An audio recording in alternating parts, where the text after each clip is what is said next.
Welcome to another episode of Farewell Mr. Nice Guy, and I am your host, MNG, and I would like to thank you for joining me on this journey as I talk about and discuss being a single father. But tonight, or today, depending on what time that you're listening to this, I want to do something a little different. So I came across some things on Reddit that kind of piqued my interest. So we're going to title this one the Reddit Read. So we have a post from a gentleman that's a dad-to-be, and he has a question that he posed to everybody. So I figured I would take a stab at it and kind of give my perspective on it and my experience on subjects like this. All right, so this is how it goes. It's dad-to-be quitting weed and alcohol. It says, hello, my wife is 8 weeks pregnant, and I have made a conscious choice to quit alcohol. Don't really struggle with it. And weed, which I have been smoking daily for over 15 years. I'm from Los Angeles, and weed is easy to come by.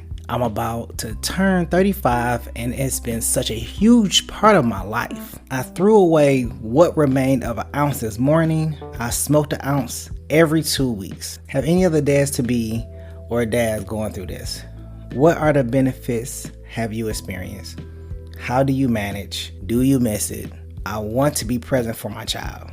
Would like to hear your take on it. Thank you.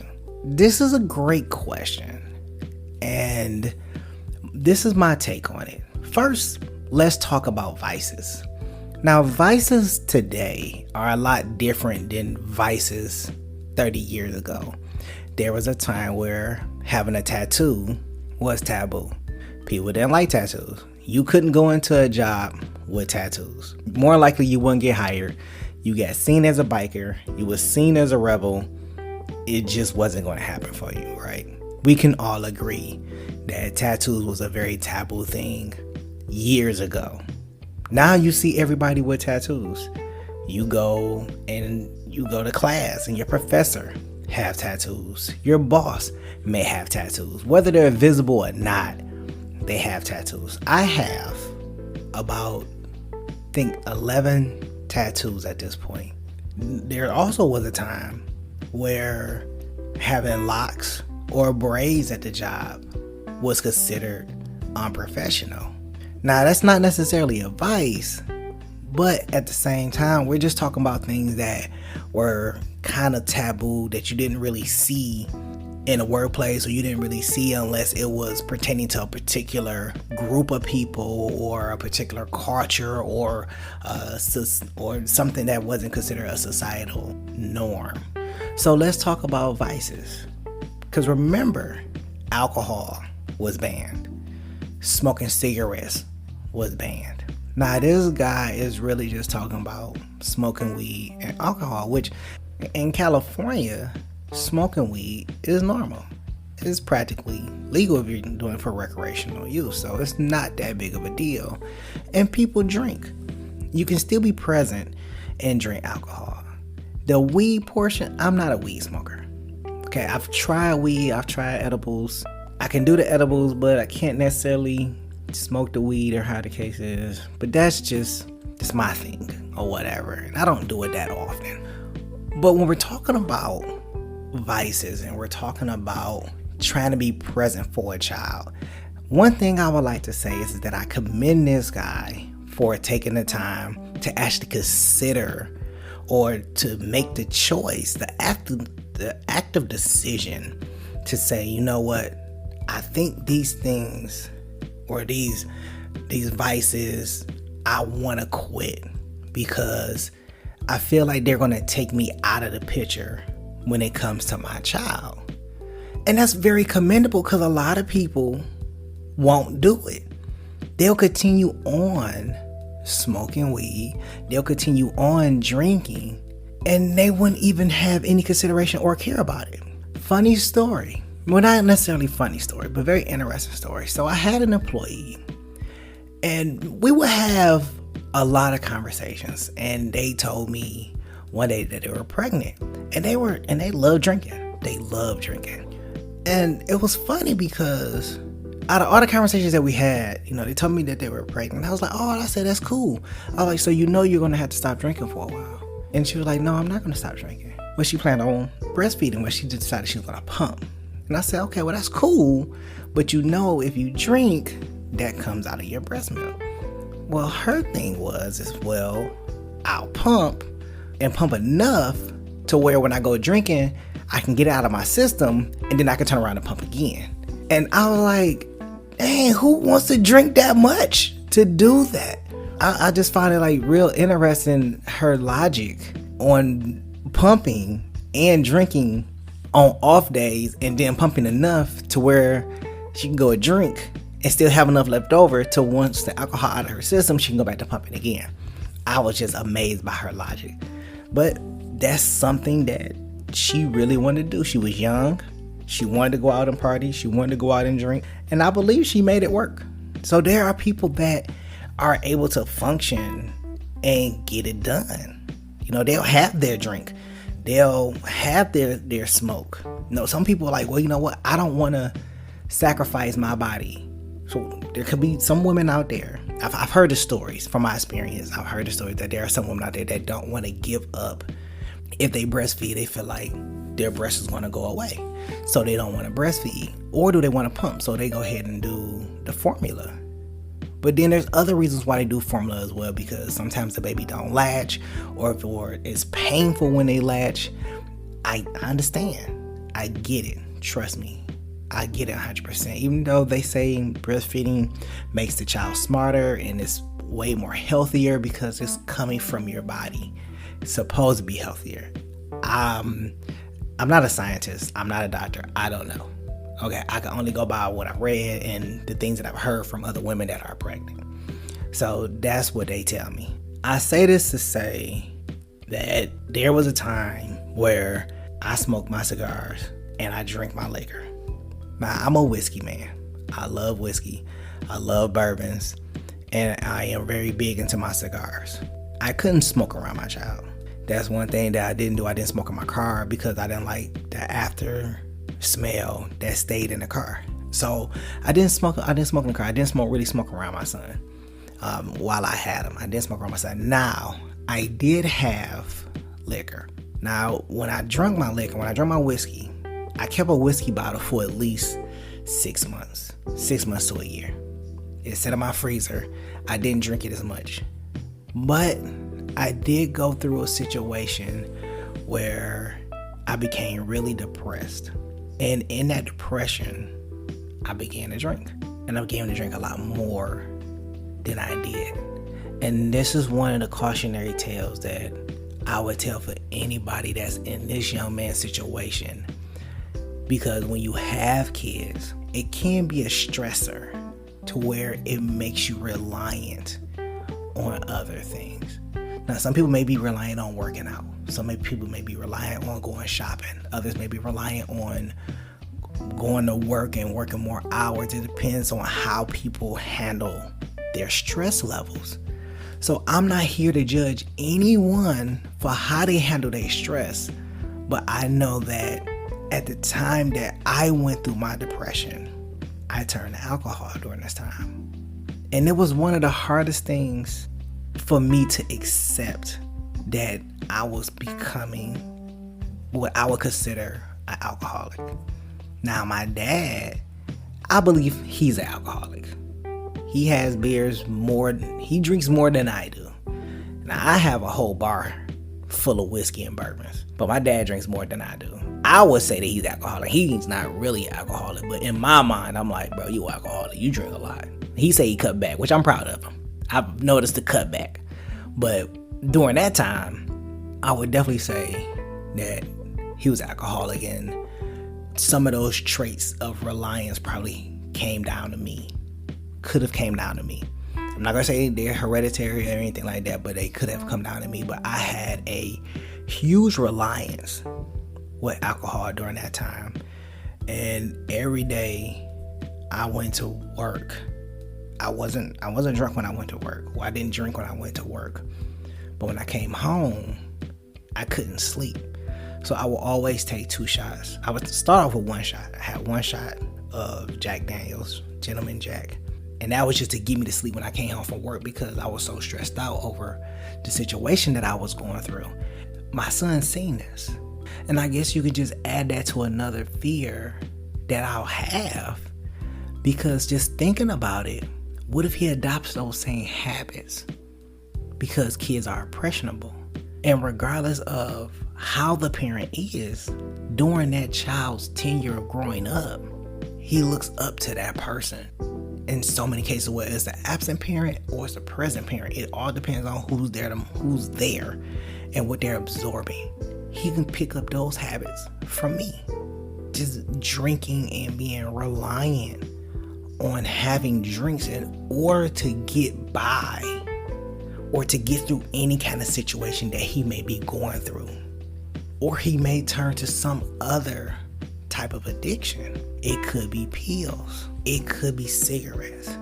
It could be weed smoke. So when we're talking about vices and we talk about things that we are relying on when we're stressing, having kids can be part of that stress. When they go through terrible twos, so they say terrible twos. Most kids, it's not really terrible twos. They're just exploring and being adventurous. That's basic kid stuff. When we talk about how kids are being raised and the influence, and we talk about the parents that are out here and their behaviors and how they raise kids and their temperament with how they raise kids, their openness with how they raise kids. Sometimes in those instances, raising a child is not easy. They're explorative. They hurt themselves. They ask a lot of questions. They are tiresome. They will wear you out. This is a father to be. I don't even know. The post didn't say how far along his wife is. By the time that the first year, you losing sleep. The first year you lose sleep, especially if you don't have the baby on a sleep cycle. So the baby go to sleep whenever it wants to, and that's just so you can get a break. Then that baby can be up all night long crying. And then you may try to find yourself at some pivotal point, I'm just going to get some sleep. Or if that doesn't work, then you're looking for something else to lean on to be able to help you just try to get through and maintain during the situation. There are functional alcoholics. There are functional crack users. Like, you have these functional people out here that go to work or they do whatever just so they can maintain some level of what they would consider a normal status. As I stated, even for myself, for me to go to sleep, I was taking a shot of alcohol just so I can go to sleep. And then that wasn't working because my body started getting tolerant of it. I started taking 2 shots. And what does that mean? Your body started to become more and more tolerant of what you're doing. So then you start taking more and more shots. You went from a shot to a whole bottle. I only had pints at the house. So if I was going through a pint, and that's probably maybe like 7, 8, maybe 10 shots, maybe, or more, maybe 15 shots. So if I'm going through all those shots just so I can go to sleep, then I'm going through a bottle. And if I became so heavily reliant on those drinks, then I need something that was gonna carry me. So it may be going to a stronger alcohol, or maybe going to get a 5th and then taking shots of a 5th just so I can go to sleep. But then if I needed to go to sleep, then it could turn around to the next day where, now I need it just so I can function at work. It didn't get to that point. I noticed I was going from 1 drink, I was going to 2 drinks. And it started to escalate more and more and more. I started to have real erratic behaviors, short temper. There was a lot of things that started to occur over time that I started to pick up on. And then one of my friends was like, hey, I think you need to cut back. And it's due because I fell into that depression. I couldn't calculate the days. I didn't know what day it was. I couldn't tell you what time it was. All I can tell you is that more than likely, I was going to get something to drink. and that's it. I was going to get something to drink. That's what held me over during the day. That was me being functional, is having a drink. So this guy coming into the world being a new parent and making the active decision to say, I'm going to give these up because I want to be present. He's already telling us something that we don't even know.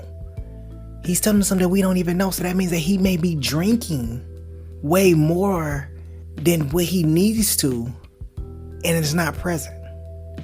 He may be having issues with drinking and weed smoke. He may be providing us with reasons and excuses to say that it's not really a big deal. I only smoke an ounce, when really it's probably more than that. I'm not saying what he's saying is a truth, or I'm not saying what he's saying is a lie. But there are reasons why people decide to give up stuff. And sometimes they give it up for the right reasons, and sometimes they give it up because the reason that they're telling themselves is the reason that they give everybody else. And if everybody else believes it, then they believe it. Now, this is just a Reddit post. I'm only providing my response and my opinion. But normally when I read a post, as they all say, there are three sides to a story. There's a truth, there's the other person's, and then there's God's. Those are the three sides. So honestly, we would never really know the truth on why he actually wants to give up on weed and alcohol. We really don't know. It could be more to the story than what he's telling. Even with my story, I can say right here with my hand on the Bible, or me sitting in front of a judge giving oath, these were the issues that I went through. This is what I suffered through. This is how deep my depression was, and this is what it caused. This is the situation. This is how I came out of it, and this is why I went into it. And I was deep in my depression. My reliance on alcohol was heavy. Now, granted, it only lasted 3 months. But if you would have asked me during that time how long my depression lasted, I would have said it only lasted a month. My friend kept asking me, like, how long has it been? I said, it's only been a month. That was my best excuse. It's only been a month because I had lost all track of time because of my reliance on alcohol. The days and nights, my days and nights didn't run together. It wasn't even a blur, but it was definitely seamless. 12 o'clock looked like 12 o'clock. 2 o'clock looked like 2 o'clock. There was no difference between AM or PM. Only thing that I knew is I was supposed to be at work at this point in time. I had to take my son to school at this point in time. The times that I wasn't drinking, I was depressed. The times that I were drinking, I was asleep. I used it to go to sleep, and other times I used it just to stay afloat. I was having a glass or 2 glasses, maybe 3 glasses of whiskey on the weekend, and I was drinking high proof. I started out at 80, then I bumped it up to 90, and then it was 100. And it was just continuously increasing and increasing as I fell deeper and deeper into my depression, because as I became more miserable with my life, I had lost all aspect of what was going on. Consistency. I maintained everything else. I paid my bills. I made it to work on time. But I was so out of it. It only lasted 3 months, but it seemed like a lifetime. I didn't miss out on much because it was over the summer.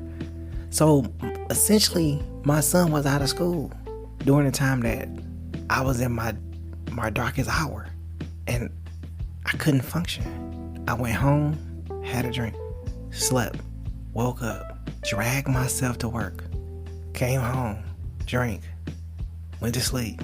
It was just an endless cycle of the same thing. Then the weekend wasn't any better. I went from drinking pints to drinking fifths.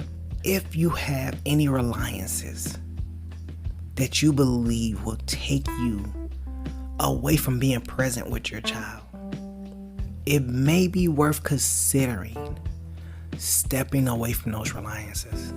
You may not think it's a big deal, that it doesn't do any harm to how you function and how you're present in your child's life. But that's the lie that we all tell ourselves. We all tell ourselves that it's not that big of a deal. It's not going to do no harm. And you can maintain it. I can maintain it. We say it with such confidence. And we convince ourselves that yes, we can do it. Yes, we can maintain, but really we cannot. We are not that functional while we're under the influence. And no matter how much we convince ourselves because it makes us feel good, we are still subject to the bad decisions that we are able to commit while under the influence. Now, I want you to think about that. And I want you to dig deep and really think about what you're reliant on. Even if you're the type of person that when you get stressed or you get depressed, you go to the gym and you work out. Think about the hours you're spending at the gym when those can be the same amount of hours and time that you're spending with your child. Every minute counts. Every moment counts. Because when that time is gone, them days are going, them hours are going, them seconds are going, the minutes are going, them years have flown by. You're going to be wishing that you were there and able to cultivate and build memories. And I'll leave you with that. This is your host, MNG. This is Farewell, Mr. Nice Guy. If you want to drop me a line, you can send us an email at farewellmrniceguy@gmail.com. I'll see you on the next recording. I'll see you on the next episode.